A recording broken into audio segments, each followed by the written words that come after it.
Hello mga mamshis! Hello! Kamusta po kayo? Ngayong araw po ay kami po ni Ellie ay bubuksan namin yung kanyang baboy. Kasi yung na natin yung baboy mo kasi nalagyan natin siya ng mga papel ng mga pera kasi nag-aalala kami baka kasi masira yung mga papel na pera. Kaya ang gagawin natin ay habang hindi pa siya puno ay bubuksan na natin siya. Tapos yung nabuksan natin na yun ay ilalagay natin sa bangko. Magbubukas tayo ng bank account para kay Ellie. Tapos, magbibili ulit tayo ng panibagong baboy at ngayon ay mag-uumpis na ulit tayong mag-ipon. Hindi na natin lalagyan ng papel. Ayan. Oh, let's go. Let's go. Bubuksan namin yung baboy niya. Nakuha ko muna to, pente. Okay. Ano ba yan? Paki-open po yung door. Ikuwak pa ba? Ay, ayaw bukas. Ay, no. Ayan, nandito po nakalagay yung baboy niya sa ilalim. O yan, kunin mo na dali. Ayan, meron na naman kaming naipong bending buo. Tingnan niyo po Ayan. sa loob. Lalagay daw muna niya yan bago namin ulit buksan. Yan, sige. 1, 2, 3, 4, 5, 6, 7, 8, 9, 10. Yun, ayan, let's go. Baboy, kakatayin ka na namin. Bye-bye. Ay, bigat mo. Halika na, halika na. Pagkain mo na yan. Ang bigat mo! Dito sa labas. Grabe, sobrang bigat na niya. Hindi niya nakaya. Sige, ako na bubuhat. Ayoko! Ako na bubuhat. No! Ay, Dito na lang, dito. ay, Tulak mo na lang dito. Tulak mo na dito, yan. Yan. Yan. Yan na, baboy. Mangangatay na kami ng baboy ngayon. ay, oh, hindi yung totoo. Hindi, kasi ano pa to? Hindi pa siya puno. Wala pa nga siya sa kalahati.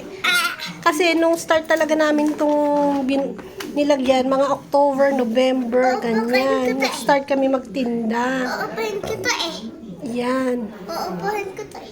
Ayan, ang kanyang baboy. Sige, buksan na natin. Kuha tayo ng pambukas. Ay, ko. Ito na yung try natin kung gagamitin natin ito. Ito kayo. Hello. Napakahirap na buksan. Tama. Yun.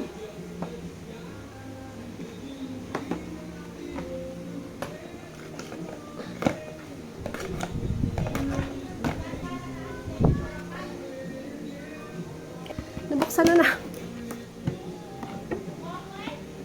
Man. Finally, nabuksan na po natin ang baboy.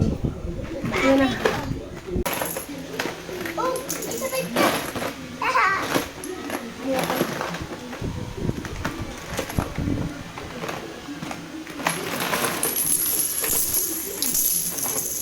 Ay, Louie.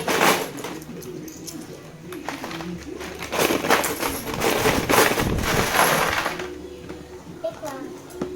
Oh, huwag mo na ibalik. Paano mo binabalik? Huwag mo na ibalik. Lalabas na nga natin eh. Oh!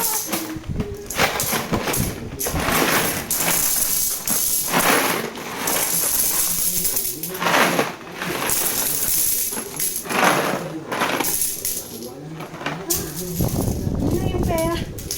Ito na eh. Dami na pera ko!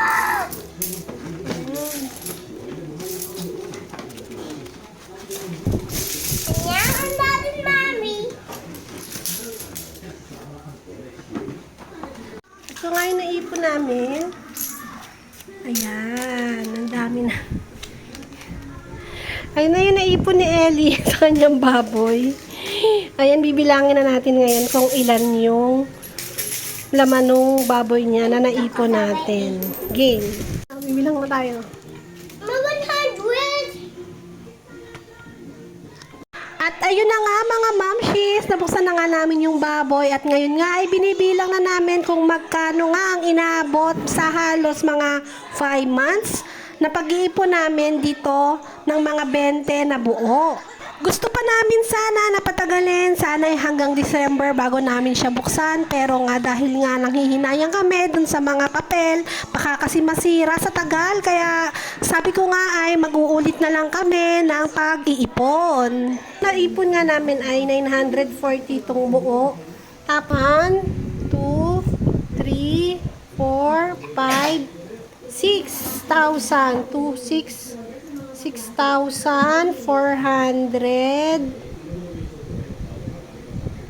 440 2, 4, 6,440 at saka itong 940 ibig sabihin yan ay nasa 7,000 Mami, pasa tayo sa Taiwan? 7,000 plus Mami, siya. meron ako Ayan. favorite ticket. Ayan, ang naipon ni Ellie sa kanyang baboy. Yapusin mo yung baboy mo. Ayan, yung naipon niya na 7,000, ilalagay namin sa bangko at ngayon nga ay mag-uumpisa na naman ulit kaming mag-ipon dahil nga hindi na namin sasamahan ng papel. Ngayon puro benting buo na lang lagi yung ilalagay namin sa panibagong baboy ni Ellie. Okay na po. Salamat! Ito na po yung aming baboy reveal. Ito da. Tapos. Ay! Oh. Sige na po. Bye-bye!